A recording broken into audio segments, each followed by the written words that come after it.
Our security forces team, along with our joint base partners and our Metro Police Department, responded quickly and professionally to ensure the safety and security of the base and Team JBAB. I remain confident in our security position on the installation and our security procedures that were executed by our 11th Security Forces Squadron and Metro Police Department. The name of the suspect has not been released at this time. The individual does not appear to have any association with the installation at this time, and he is being transferred to the custody of the Metro Police Department. The incident remains under investigation, and additional information will be released by Joint Base Anacostia-Bolling Public Affairs Office as it becomes available. I stand ready at this time to take questions for maybe 5 minutes or so if you guys have any questions, and I'd like to ask Major Nate Aiken to come up too. You can take the mask. Yes, sir. How was he able to get on the base? Did he hop the wall? Did he run through an entry point? Like, how did he actually make it onto base property? Yes, and so we're still ascertaining exactly how he got on. We suspect that the individual did jump the fence. There are 2 fences in this area that are fairly robust. On the second jump, we think that he was injured at that point. Can you talk a bit about where he was found? Were there people nearby, locked in offices? Yes. Yeah, so this is an incredible story. So as I mentioned earlier, our entire force protection team came together to do a thorough search by section of the base. And the real win here is that we have some incredibly responsive security force policemen and women, and this particular team that actually responded was a husband and wife team who are in the security forces, a master sergeant and a technical sergeant, who were able to find the member inside of a dumpster near our base theater on the base. And the gun was found separately and earlier than him. That is correct.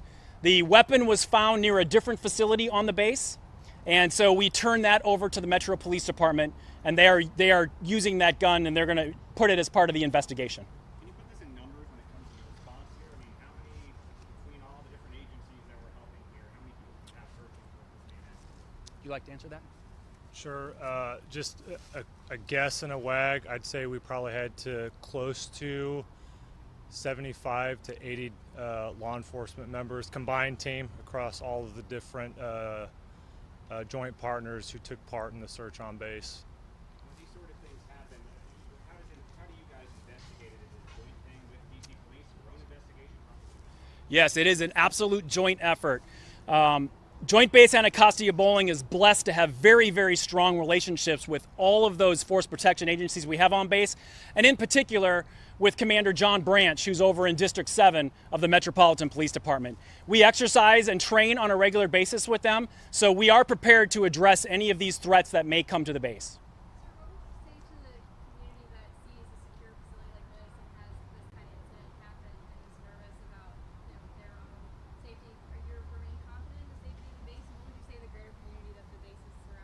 I appreciate that question. I am infinitely confident in the security of the base. Force protection is our #1 criteria, and it's the #1 focus area that we have here at Joint Base Anacostia-Bolling. So the men and women that you see guarding this base day in and day out do an incredible job. And again, the training that we do with them and Metropolitan Police Department really was showcased today in this particular response. Able to ascertain where the individual came on, basically know which areas to really put the focus on for the search, and then being able to apprehend the individual in a seamless manner in only a 2 or 3 hour period is I'm very, very proud of their efforts. And did you say Secret Service also responded? That's correct. Is that standard protocol for this? We nope, on this base, to be clear, the U.S. Secret Service runs a different operation on this base. And so we team with them on a regular basis because they have functions that are on this base and missions. Can I add to that? Yes. It's more so that the Secret Service was available at the time, and they had units who offered to help out, and we readily welcomed their assistance to help us track down the individual. To clarify one thing you said on the second jump you believe he was injured. Is the first jump him getting on top of the wall, the second jumping off it? So to be clear, we have multiple layers of fence that are on our property. So had to clear 2. What's that second one? Can you describe the injury? We don't know at this time, but it appears that he has sustained some injuries. It appears this ended peacefully with him and the dumpster. Can That you is talk a bit correct. about that interaction, Yes. getting him out of the dumpster, that sort of thing?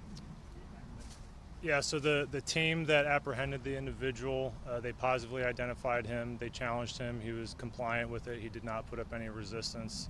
And then we apprehended him, and we're in the process right now. He should be, if not yet, shortly in the custody of the Metro Police Department. Did you see him get into the dumpsters? Did he tell you he was there? I did not. We received a tip, and then based off that tip, we honed in on that area and then actually saw him depart the dumpster, and then they challenged him and ascertained that he fit the description. We have time for one more question. Okay. I guess I noticed you were still allowing some cars in during the lockdown, which we saw at the main gate there. What was the decision making on that? It seemed like it was locked down, but you were still allowing some activity. You want me to Yeah. take that, No, sir? go ahead.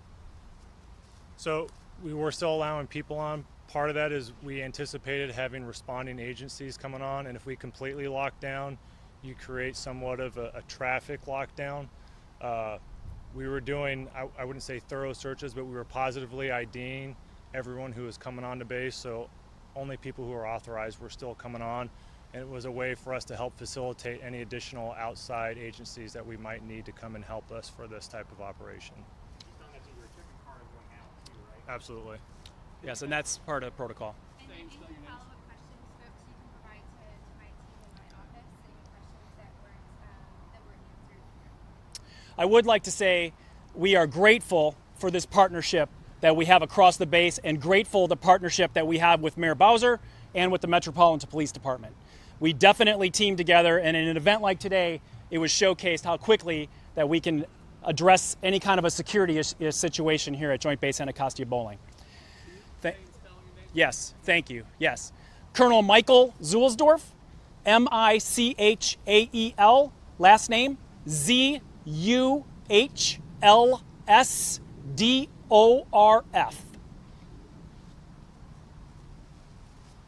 Major Nathan Aiken, Nathan, last name Aikaen. Thank you.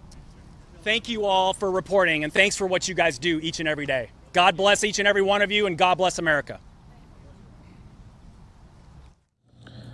Right, that is the update there from the lockdown that has been lifted. We just heard really just showing you just how those safety protocols really come in handy, and the security that is featured at these bases when something happens. So there was a shooting nearby this base, and then the suspect came close and onto the base, and that's what prompted the lockdown. And now that person has been detained, and the investigation is ongoing. We're going to